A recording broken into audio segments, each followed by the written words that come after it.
The first statement we will be discussing is Kelvin-Planck statement of the second law.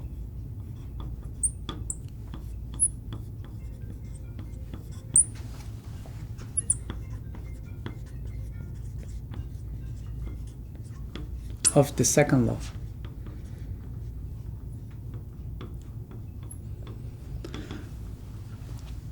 And we will be using a heat engine to explain this statement.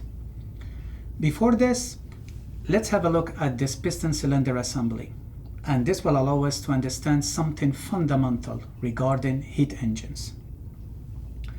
This piston cylinder assembly includes a piston and two sets of stops. And we put a weight on the piston.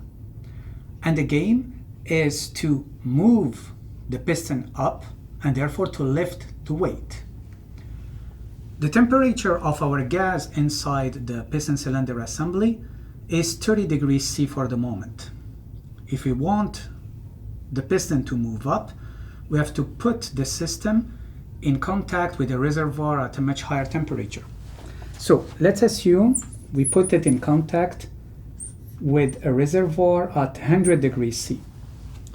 What will happen is that the gas will expand, will move the piston up with the weight, and ultimately reach the second set of stops.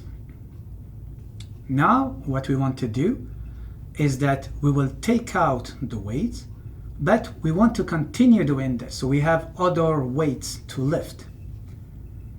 Our problem at this stage is that the piston is stuck at the top, and the only way to add more weights is to have the piston moving down or coming back to its initial state. Now the temperature of the gas is close to 100 degrees C, let's say 90 degrees C, and the only way for us to have the piston moving down is to cool down the gas. And this will lead to a movement of the piston from the top set of stops to their initial state. To do this, we will put our system in contact with a reservoir at a lower temperature, 20 degrees C. What is the consequence? The consequence is that now the gas will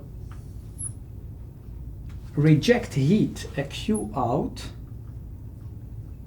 to the surroundings, and by doing this, the temperature will decrease, reaching, let's say, something around 30 degrees C, and the piston will come back to its initial position.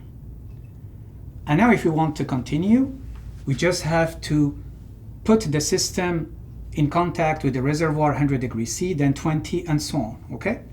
But the interesting point here to see is that to continue doing this process or to have a cycle, we needed to reject Q out.